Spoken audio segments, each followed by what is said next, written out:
एक मिनिट. 2017 पासून सकल मराठा मी आतापर्यंत 58 आपल्या न्याय मागण्याकरता आरक्षण मागण्याकरता आंदोलन केले आहे. ती लोकशाही पद्धतीने केले आहे. त्याच अनुषंगाने आज जालना येथील हा तरुण मराठीला न्याय भेटावा म्हणून हा उपोषणाला बसला होता. तो आपल्या गावात बसला होता. तो न्याय मागत होता आणि तो एकला होता. तिथे म्हणणं आता आमचे पंजाबराव म्हणले तसं ते लोक आंदोलन भजन करून आंदोलन करत होते आणि चांगल्या प्रकारे लोकशाहीप्रमाणे आंदोलन करते. त्यावेळेस त्या ठिकाणी जालना पोलिसांनी या सरकारने फडणवीस सरकारने त्याच्यावर नाही काय एकदम तिथल्या लोकांवर गावाल्यावर आणि महिलावर एक अमानुष मारहाण केली. याचा मी जाहीरपणे निषेध करतो. आज बघितलं असं उभा महाराष्ट्र सकल मराठा युवकांना आरक्षण द्यावं, कारण मराठ्याचा मुलगा हा 90% 95% असूनसुद्धा तो शेतामध्ये काम करतो, कोणी दुकानात काम करतो. ही दुर्दैवी गोष्ट आहे. छत्रपती शिवाजी महाराजाचं महाराष्ट्र आहे. या ठिकाणी सगळ्या जाती धर्माचे लोक असतात. हा शेतकऱ्याचा महाराष्ट्र म्हणून सांभाळला जातो. तिथे शेतकऱ्याचे मुलं असतात आणि त्याला कुठंतरी न्याय भेटायला पाहिजे. ते असं वितरित काय नाही. एक सोपं आहे, आरक्षणाचं उदाहरण सोपं आहे.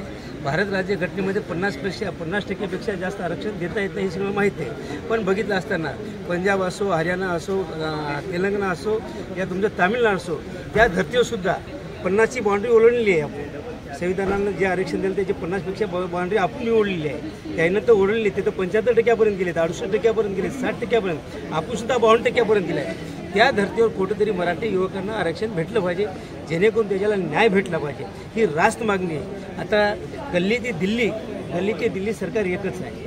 त्यानं म्हणल्यानंतर काय होऊ शकत नाही. कोणताही कायदा ते राहतातून बदलू शकतात. आणि मराठाचे आरक्षण हे सगळ्या दुसऱ्या राज्यात दिले.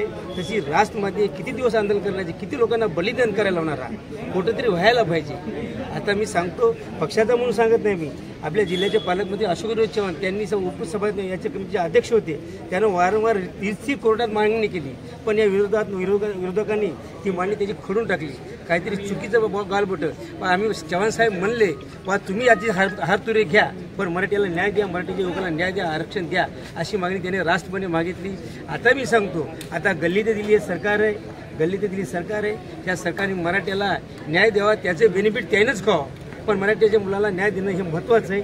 याच्या व्यतिरिक्त आता अनेक आंदोलन करण्याचा आनंद चिघळ्याच्या मार्गावर लागले. आता मराठी युवकांची आता तपश्चर्या संपलेली आहे. किती दिवस मागायचे, किती दिवस आंदोलन करायचं, किती दिवस करायला लावणार आहे. हे असंच बोलणं आंदोलन करून जमणार नाही. आता सगळे युवक रस्त्यावर उतरण्याचे तर, आणि त्याच्या मागचा आमचा खंबीरपणे माझा सकल मराठा म्हणून मी या भागाचा आमदार म्हणून मी याच्या पाठीशी आम्ही खंबीरपणे मागे उभे राहू. ओके. ताई